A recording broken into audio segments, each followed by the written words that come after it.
이 말씀은 13장, 누가복음 13장 1절부터 시작되는 말씀이죠. 열매 없는 무화과나무 비유의 말씀을 우리가 알려면 당연히 13장 1절부터 우리가 내용을 볼 수밖에 없는데 1절을 보면 시작이 그때 마침이라고 하는 시간적인 설정을 주님이 먼저 말씀하시는 것을 보게 되죠. 그래서 그때라고 하는 그때는 어느 때를 말씀하는가? 49절부터 59절까지의 말씀을 지칭하고 있습니다.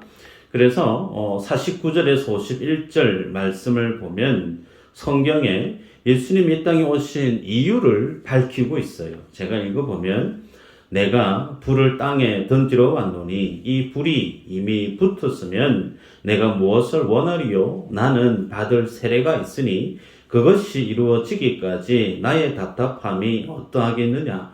내가 세상에 화평을 주려고 온 줄로 아느냐? 내가 너희에게 이르노니 아니라 도리어 분쟁하게 하려 함이로라.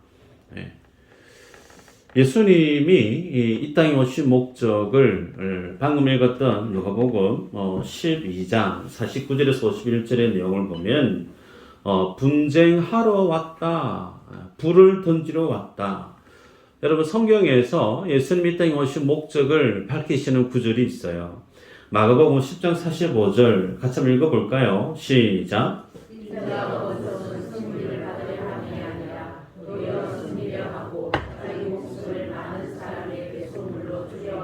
아멘. 누가복음 19장 10절 시작. 아멘. 요한복음 10장 10절 시작. 내가 온 것은 양으로 생명을 얻게 하고 더 풍성히 얻게 하려는 것이라. 아멘. 세 가지 이 구절 말씀을 보았는데 이 세 가지 말씀 공이 예수님이 이 땅에 오신 목적을 그렇게 말씀하시죠. 이 세 가지 말씀의 공통된 내용이 뭐냐면 생명과 구원을 주시기 위해서 주님이 이 땅에 오셨다. 그렇게 주님이 말씀하는데 유독 방금 읽었던 12장의 51절 이후로 주님이 하시는 말씀은 분쟁하게 하기 위해서 왔다. 그리고 49절에는 불을 땅에 던지러 왔다. 그렇게 말씀합니다. 때문에 앞전에 읽었던 주님이 이 땅에 오신 목적과 누가복음 12장에 있는 말씀이 상반된 다른 말씀으로 하시는 것처럼 여겨질 수 있어요. 그러면 예수님이 땅에 불을 던지러 왔다. 예수님이 테러리스트인가요? 예수님이 분쟁하러 왔다. 반사회주의자인가요? 그러지 않죠. 땅에 불을 던지러 왔다라는 말씀 혹은 분쟁하러 왔다라는 그 말씀의 진의는 예수님이 이 땅에 오셔서 하나님의 나라의 스토리, 소위 굿뉴스, 복음이죠. 그 복된 소식, 복음을 전하게 되어지면 그 복음이 드러나는 현장의 상황을 이렇게 설명하고 있습니다. 여러분 그래서 복음이 전거되어지는 그 현장에는 마치 그 복음은 양날의 칼날과 같습니다. 복음을 받아들이는 그 사람은 그 자리에서 하나님의 구원을 얻고 예수님이 주시는 생명을 누리게 되죠. 반대로 주의 복음이 전거되어지는 그 자리에서 복음을 거절하고 배척하고 무관심으로 패스해버리게 되어지면 그 사람은 그 자리가 어떤 의미의 자리인가? 하나님의 심판이 그의 인생 가운데 쏟아 부어지는 하나님의 심판 이꼴 사망이고 죽음이죠. 그래서 복음은 양날의 칼과 같습니다. 복음을 받아들이는 사람은 구원을 얻으나 그 복음을 배척하고 무시하는 인생에게는 준엄한 하나님의 심판이 행해지는 것을 오늘 읽었던 12장 51절 혹은 49절에는 주님이 땅에 불을 던지러 왔다. 혹은 분쟁시키려 왔다. 그 분쟁의 주인공의 스토리가 제 삶에도 있었어요. 믿지 않는 가정에서 제가 일대로 예수님을 믿고 명절이 저는 너무 싫었다고 종종 말씀을 드렸죠. 차례를 지내기 때문에. 다른 분들은 형님들은 식구들은 서서 절을 하는데 저는 절을 안 했어요. 니 왜 절 안 하노? 제가 막내인데 한 대 맞기도 하고 구박도 듣고 밥 먹는 그 밥상 자리가 얼마나 힘들었겠습니까? 그 속에 뭐가 있죠? 분쟁이 있다는 거예요. 하나님의 복음이 심겨지고 생명이 영혼 가운데 심겨지면 그는 하나님의 나라를 소유한 하나님의 세계관, 기독교적인 세계관으로 세상을 살아가게 되나 그 복음을 받아들이지 않은 사람은 여전히 이 땅의 세계관, 사망의 마귀의 세계관 속에 붙들려 살아가기 때문에 실제로 성도가 살아가고 있는 이 세상의 실상의 모습은 어떠한가? 하나님의 나라와 이 세상의 나라가 전쟁하고 있는 영적인 전쟁의 자리. 그래서 분쟁하러 왔다라고 주님이 말씀을 하시는 겁니다. 여러분, 그래서 그런 어떤 말씀을 주시면서 주님은 13장에서 왜 너희들은 천지의 기상, 날씨를 보고 오늘은 바다에 가서 배를 띄워서 어업을 해도 되겠다. 이쯤에는 씨를 뿌려도 되겠다. 천지의 기상을 보면서 삶을 꾸려가면서도 왜 너희들은 이 시대를 분별하지 못하느냐? 그러면서 주님이 제자들에게 책망을 하고 있던 그때라는 거예요. 그때 주님이 이 시대를 너희가 분별해야 된다. 여러분, 그러면 우리가 지금 살고 있는 이 시대는 어떤 시대인가? 성경은 예수 믿는 사람이 예수님을 믿어서 천국에 간다, 그렇게 표현도 해요. 반면에 예수님은 예수 그리스도 이 땅에 임하심으로 하나님의 나라가 너희 가운데 임했다, 그렇게 표현해요. 두 가지가 상충되어지는 것처럼 나타나지만 성경은 동일하게 말씀하고 있는 것이 죽어서 하나님의 나라 천국에 가는 것으로 성경은 천국을 설명도 하시고 예수님 이 땅에 오셨고 성육신 하심으로 너희에게 하나님의 나라가 이 땅 가운데 임했다라고 임하시는 하나님의 나라도 말씀하십니다. 그러면 가는 하나님의 나라, 오시는 하나님의 나라, 도대체 그 중심이 뭔가? 하나님의 나라는 장소에 있지 않고 어디에 있다? 지난 시간에 말씀드렸느냐면 주권에 있다고 했어요. 주권. 그 주권의 주인공이 누구죠? 예수 그리스도. 그 주님이 하나님의 나라의 심판자로 하나님 나라의 주인으로 계시는 그곳이기 때문에 그곳이 하나님의 나라고, 그 주님의 우리의 삶의 주인으로 내 안에 거하시게 되어지면 내 안에 뭐가 있죠? 하나님의 나라가 임하고 그 하나님의 나라를 이 땅 가운데에서 경험하며 살아가는 삶이에요. 따라서 우리가 지금 살아가고 있는 이 시대는 어떤 시대인가? 주의 복음이 증거되어짐으로 그 주의 복음을 받아들이는 인생은 그 순간 그 자리에서부터 하나님의 임재를 경험하고 하나님의 나라를 체험하며 천국에서 영원한 기쁨의 그 삶을 지금 이 자리에서 살아가는 거예요. 반대로 그 주님의 복음을 받아들이지 않고 배척하고 거절하는 그 사람은 준엄한 하나님의 심판이 행해지고 있는 세상을 살고 있다는 겁니다. 개혁주의적이고 우리는 장로교의 보수신앙을 주창하는 장로교 성도입니다. 이 칼빈에 의해서 종교개혁과 장로교가 뿌리내려진 그 믿음의 열매가 우리들인데, 우리들이 지지하는 소위 요한계시록에서의 천년설은 무천년설에 해당되어집니다. 다시 얘기하면 예수님이 이 땅에 오시기 전까지의 상징적인 의미로서 그 천년의 시간을 지금 우리가 지금 살아가고 있다라는 거예요. 그 천년의 시간을 살아가면서 이 땅에서의 삶이 하나님이 구원도 있고 하나님이 준엄한 심판도 있는, 그래서 분쟁하고 있고 전쟁하고 있는 하나님의 나라와 이 땅의 나라가 충돌하고 살아가고 있는 그 현장에 오늘 우리가 지금 살아가고 있다라는 거예요. 그러기에 너희가 이 시대를 분별하면서 살아야 된다. 그 말의 의미는 하나님의 진리의 말씀 안에서 시대를 분별하고 깨어서 믿음 가운데 바른 믿음의 삶을 살아내야 된다.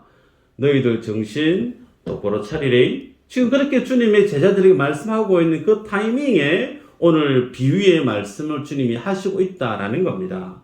여러분, 그러면 1절에 보면 그때 마침 두어 사람이 와서 빌라도가 어떤 갈릴리 사람들의 피를 그들의 제물에 섞은 일로 예수께 아뢰니 그랬습니다. 자, 한 인물의 이름이 등장하는데 빌라도, 그죠?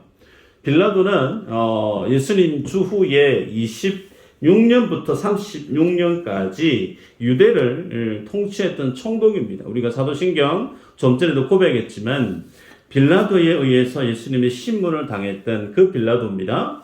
자, 역사학자에 의하면 갈릴리 사람들은 사회적으로 당시 로마적인 성향이 강했던 지역의 사람들로 그렇게 설명합니다. 때문에 빌라도가 많은 사람들에게 경종을 울리기 위해서 반로마를 주창하는 사람들을 학살을 시켰다는 거예요. 그리고 그 학살 당한 사람들이 그 피를 갈릴리 사람들이 제사 드리기 위해서 제물을 잡고 그 제물의 피를 이제 제사에 썰려고 모아 놓은 그곳에 학살 당한 사람들의 피를 섞어버린 거예요. 여러분 생각해 보시길 바랍니다.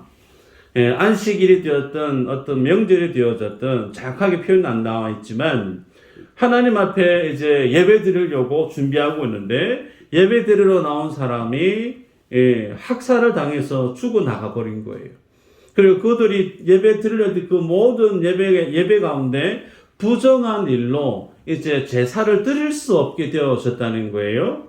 그래서 이런 어떤 삶에 일어난 사건에 대한 결과를 당시 사람들이 어떻게 해석했느냐면 그 사람들은 저런 어떤 끔찍한 일을 당할 만한 죄를 범했기 때문에 죽을 만한 일을 그들이 지었기 때문에 아마 그들이 죽지 아니했겠느냐. 그렇게 일어난 어떤 사건에 대한 원인을 죄에 대한 결과로 그렇게 이해했다는 겁니다.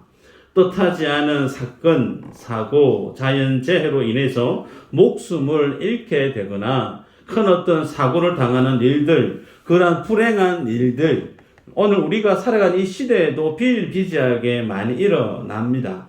그런데 고대인들은 어떻게 그 상황을 해석했느냐면 그 모든 불행한 일들에 대한 원인은 죄에 의한 결과다. 그렇게 단편적으로 생각을 했던 것입니다. 여러분 성경에 보면 욥기에 나오는 욥, 여러분 다 아실 텐데 한순간에 재산을 다 잃어버리죠. 자녀들도 잃어버립니다. 건강도 잃어버리죠. 그래서 그 욥에게 나와왔던 세 명의 친구들이 욥에게 무슨 말을 건네느냐면 이런 일이 일어난 것은 바로 네가 그런 어떤 하나님의 심판을 당할 만한 죄가 있기 때문에 그럴 거야. 너 빨리 회개해라. 회개해야 된다. 회개해야 빨리 산다. 그렇게 회개를 종용했던 욥기서의 말씀을 여러분이 아실 겁니다. 요한복음 9장에 보면 나면서부터 걸어 다니지 못한 사람 그리고 소경된 자가 있는데 그 사람이 왜 소경으로 태어났는지 여기에 대해서 제자들이 예수님께 묻죠. 예수님, 저 사람은 자신들의 조상의 죄 때문에 저렇게 태어났는 거예요? 아니면 자기의 죄 때문에 저렇게 불행한 인생을 사는 거예요? 라고 제자들조차도 나면서부터 앞을 보지 못하는 시각장애를 지닌 사람의 이유를 죄로 인한 결과로 일반 유대인들이 가졌던 동일한 시각으로 그렇게 예수님께 질문을 던졌던 것을 볼 수가 있습니다. 여러분, 그런 우리가 알고 있습니다. 욥기서에서 욥이 고난을 당했던 이유는 하나님의 섭리 아래에서 사단의 시험을 주님이 허용했기 때문이다. 요한복음 9장에 나면서부터 앞을 보지 못했던 시각장애를 지닌 그 사람의 이유는 그로 인해서 하나님이 나타내 보인 그 일을 드러내게 하기 위해서 그를 그렇게 만들었다라고 주님이 설명을 하시죠. 여러분, 그래서 성경은 단순히 인생이 세상을 살아갈 때 어떤 큰 불행이 있을 때 사건 사고를 경험했을 때 그 일을 당할 만한 죄가 있기 때문에 혹은 나 때문에 누가 몸을 상하고 나 때문에 누가 안 좋은 일을 당하고 그거 아니다라는 거예요. 그래서 단편적으로 죄 때문에 무슨 사고가 일어나고 죄 때문에 누군가가 죽고 살고 그렇지 않다라고 성경은 말씀합니다. 우리가 구약의 성경을 보면 이와 반대로 정말 죄 때문에 하나님의 심판을 받아서 징계를 받는 경우가 참 많이 소개되죠. 출애굽기 우리가 수요일날 말씀을 우리가 묵상하지만 광야를 통과했을 때 1세대들이 광야에서 불평분별을 막 쏟아냈어요. 하나님께 감사의 신앙이 아닌 불만과 불평의 말을 막 쏟아냈을 때 하나님이 불뱀을 허락해서 많은 사람들이 불뱀에 물려 죽었습니다. 창세기에 소돔과 고모라 땅, 그 땅은 죄가 넘쳐나서 아예 하나님이 하늘에 유황불을 총동원해서 미사일을 발사해서 그냥 소돔 고모라 성을 지구상에서 소멸시켜버렸던 일도 있습니다. 자, 성경에는 이 두 가지를 같이 드러내고 있는데, 그러면 이 두 가지 경우에서 오늘 우리가 이 세상을 살아갈 때 경험하게 되어지는 어떤 불행한 일들, 안 좋은 사건들, 그것을 어떻게 기준을 잡고 판단, 분별해야 되느냐. 여러분, 우리들은 내가 당할 모든 죄에 대한 저주를 친히 나 대신 예수님이 담당하셨다라는 십자가, 그 주님의 십자가의 사건을 알고 있고 기억하고 있죠. 이 사실이 중요합니다. 구약의 사건 덮어두고 오늘 우리가 살고 있는 이 시대 가운데 하나님이 어떤 기준으로 우리를 인도하고 있는지를 말씀 가운데 정립할 필요가 있죠. 야고보서 1장 13에서 15절 한번 읽어보십시다. 읽어볼까요? 시작.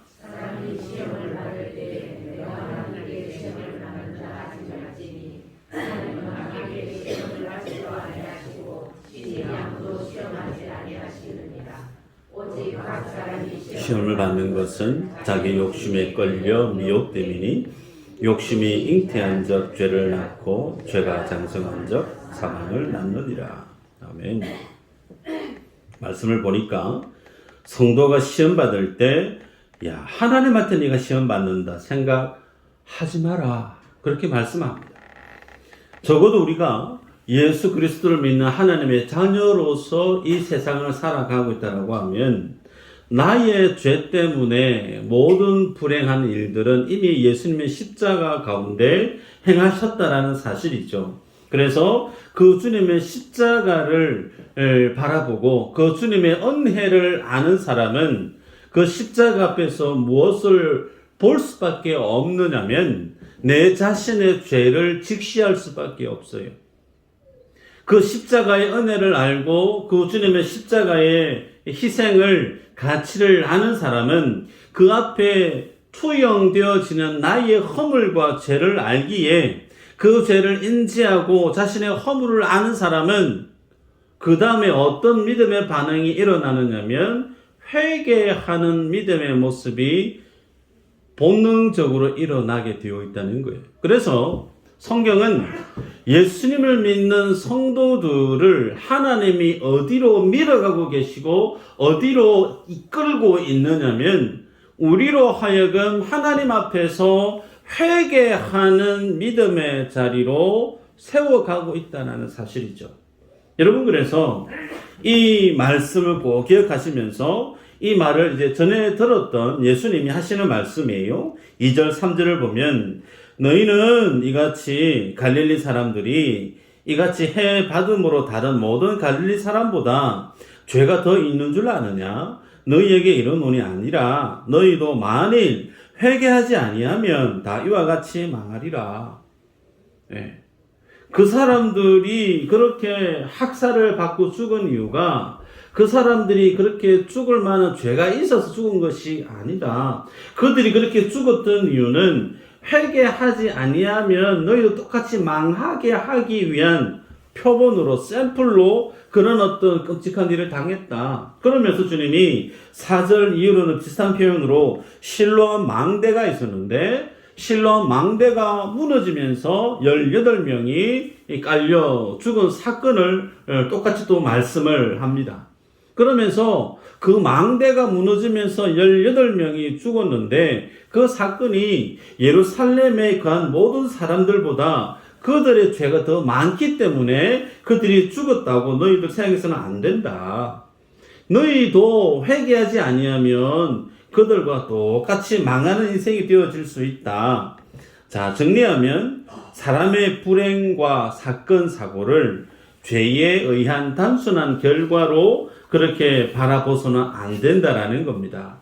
그런 일들을 주님이 허락하는 이유는 우리로 하여금 하나님 앞에서 회개하는 하나님의 사람으로 이끌어내기 위한 하나님의 섭리라고 하는 사실을 주님이 설명하고 있는 거죠. 그러면서 오늘 열매 맺지 못하는 무화과 나무 비유의 말씀을 주십니다. 읽었던 6절에서 9절까지 보면 한 사람이 포도원에 무화과 나무를 심습니다. 그리고 3년 동안 그 무화과 나무를 가까이 갔는데 열매가 없는 거예요. 그래서 주인이 열매 못 얻으니까 이 무화과 나무 찍어서 내 버리자. 그렇게 얘기하면서 어떻게 땅만 이렇게 버리고 있겠느냐. 그렇게 말씀을 하니까 포도원 지기가 얘기합니다. 8, 9절에 이르되 주인이여 금년에도 그대로 두소서 내가 두릅하고 거름을 줄이니 이후에 만일 열매가 열면 좋거니와 그렇지 않으면 찍어버리소서 하였다 하시니라 그랬습니다. 자, 그럼 여기에서 이제 풀어가십시다. 포도원의 주인은 누굴까요? 하나님 아버지고 포도원 지기는 예수 그리스도시고, 자, 그 가운데 이제 무화과를 심었는데 여러분 무화과가 있어요. 포도원에 있어야 될 나무는 포도나무예요, 무화과 나무예요? 포도나무죠. 예. 포도원에 있어야 될 나무는 포도나무인데 주인이 특별한 목적이 있어서 그 포도원에 무화과 나무를 심었다라는 겁니다. 왜 심었을까? 당연히 무화과 열매 먹고 싶어서. 우리 교회 앞에 화단에도 무화과 나무가 2그루인가가 있죠. 예, 무화과 나무가 목재로 쓰기에 적합하던가요? 보시면 아시지만 삐뚤빼뚤이에요. 자기 마음대로 너무 자유민주적으로 자라고 있어요. 예, 곱게 자라는 법이 없어요. 예. 그래서 어느 짝에도 쓸모가 없고 딱 하나 열매 얻는 것 외에 그닥 필요한 나무가 아닌 나무가 무화과 나무죠. 자, 그래서 이 무화과 나무를 심은 이유는 그 주인이 무화과 열매를 얻기 위한 목적이다는 사실 우리가 알 수 있죠.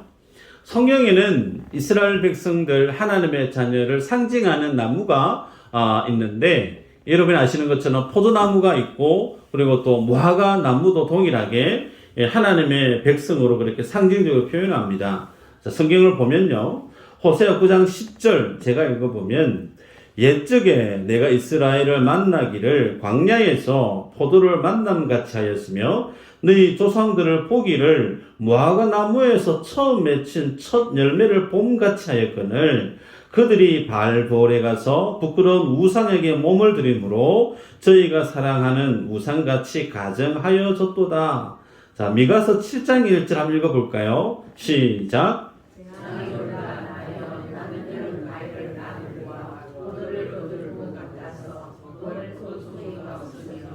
내 마음에 소망은 처음 익은 무화과가 없도다. 네. 하나님이 이스라엘 백성을 포도나무 혹은 무화과 그렇게 설명하시는데 중요한 것은 포도원에 무화과 나무를 심었다라는 거예요.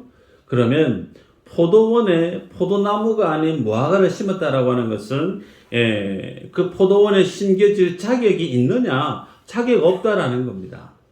자격이 없고 특혜를 받고 있는 나무가 무화과 나무라는 거예요. 여러분이 농사를 짓거나 화초를 가꿔보시면 아실 거예요. 자리를 많이 차지하는 나무가 포도나무일까 아니면 무화과 나무일까? 무화과 나무의 속성이 잎사귀가 큽니다. 그래서 잎사귀가 많이 크고 부피가 크기 때문에 자리를 포도나무보다 더 많이 차지하는 나무가 무화과 나무죠. 그래서 무화과 나무를 의도를 하고 목적을 가지고 심었는데 열매가 없단 말이에요.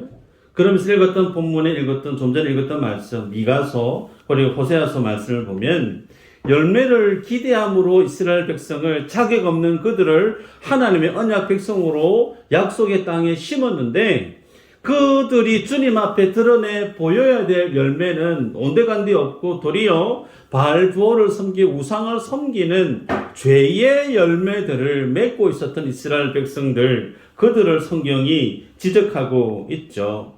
여러분 그러면 포도원 주인 입장에서 어떻게 해야 되는가? 무화과를 심어서 열매를 먹고 싶었는데 무화과가 열매를 맺지 못했다라는 거예요. 그 말은 그 무화과 나무가 무성한 그 나무 때문에 포도나무에도 포도 열매를 기대하기 힘들다라는 겁니다. 결국은 포도도 얻지 못하고 무화과도 얻지 못하니까 자격 없는 어떤 나무요? 무화과 나무 찍어서 불태워 버리더라. 그렇게 말씀을 하고 있는 거죠. 그때 포도원 지기가 나타나서 금년에만 제발 금년에만 그대로 놔두시면 좋겠습니다. 대신에 올해 내가 땅을 두루 파고 거름을 줘서 열매 맺을 수 있는 그 모든 환경들 그 필요한 양분들을 내가 풍족히 줄 테니까 그렇게 해도 만약에 열매가 없으면 그때 이 무화과 나무를 베서 버리는 게 좋겠습니다. 그랬다는 거예요. 여러분 그러면 이 무화과 나무에게 있어서 가장 중요한 것이 뭘까요? 시간과 결과라는 거예요. 시간과 결과. 그 시간이라고 하는 것은 1년입니다. 금년이라고 하는 포도원 지기가 제시하고 있는 1년. 영원한 시간이 아니에요. 한도 끝도 없이 계속해서 유예기간을 계속 무한대로 그거 아닙니다. 딱 1년이란 시간이에요. 그 1년 안에 뭘 해야 되느냐? 열매를 만들어내야 된다는 거죠. 여러분 그래서 이 무화과로 지칭되어지는 하나님의 백성이 맺어야 될 그 열매는 오늘 말씀 가운데 회개의 열매다라고 그렇게 주님이 말씀합니다. 주인이 무화과 나무를 심고 기대했던 것은 그 열매는 회개에 대한 열매인데 이 말씀이 우리에게 그대로 적용되어지면 하나님 앞에서 우리가 어떤 존재인가를 자기 인식을 하게 만든다라는 거죠. 여러분을 어떻게 바라보십니까? 질문을 던지면 나는 회개해야 될 사람이 맞는가? 혹은 나는 뭘 회개해야 될지 잘 모르겠다. 혹은 나는 회개가 그다지 필요 없는 사람인데 여러분 스스로를 어떻게 바라보고 있는가 질문을 던지고 있다는 거예요. 이 질문 앞에 혹여나 나는 뭘 회개해야 될지 모르겠다. 혹은 나는 회개할 게 없는 사람인 것 같은데 라고 스스로를 그렇게 이해하고 바라보고 사신다면 그 삶의 방향의 끝자락은 뭐라는 겁니까? 잘라내버리라.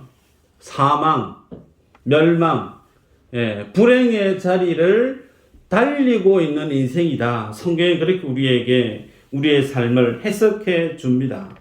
여러분, 그래서 다른 사람이 혹은 다른 가정에 일어난 어떤 불행한 일들, 저 집에 어떤 큰 안 좋은 일이 있어서 사업에 너무 큰 위기가 있고 뜻하지 않은 어떤 사건 사고가 일어났는데 그에 비해서 내 인생에는 내 집에는 내 자녀들은 아무런 우환도 없고 풍족하고 아픈 사람 아무도 없고 하는 일마다 다 잘 된다. 그러면서 이거 하나님이 내게 주신 복이다. 그러면서 스스로를 위안 삼아 살 것이 아니라는 거예요. 정반대입니다. 교회 안에 사랑방 안에 혹은 내 친척 중에 내 가족 안에 어떤 이가 불행한 일을 경험하게 되어지고 아픈 일을 경험하게 되어졌을 때 그 일을 어떻게 해석해야 되느냐? 그것을 동기 삼아 나를 보라는 거예요. 그 사건을 두고 그 불행을 두고 내가 하나님 앞에 어떤 믿음의 삶을 살아야 되는지를 스스로 경고, 깨닫게 하기 위한 하나님의 도구로 주님이 우리의 삶의 바운더리를, 영역들을 그렇게 인도해 가고 있기 때문에 우리들은 그런 어떤 모습을 바라보면서 야, 나도 빨리 주님 앞에 정신 차리고 회개해야 되겠구나. 주님이 원하시는 믿음의 삶을 살아야 되겠구나. 이 믿음의 자각, 이 믿음의 의식을 가져야 된다. 그렇게 말씀합니다. 여러분, 말씀을 맺는데요.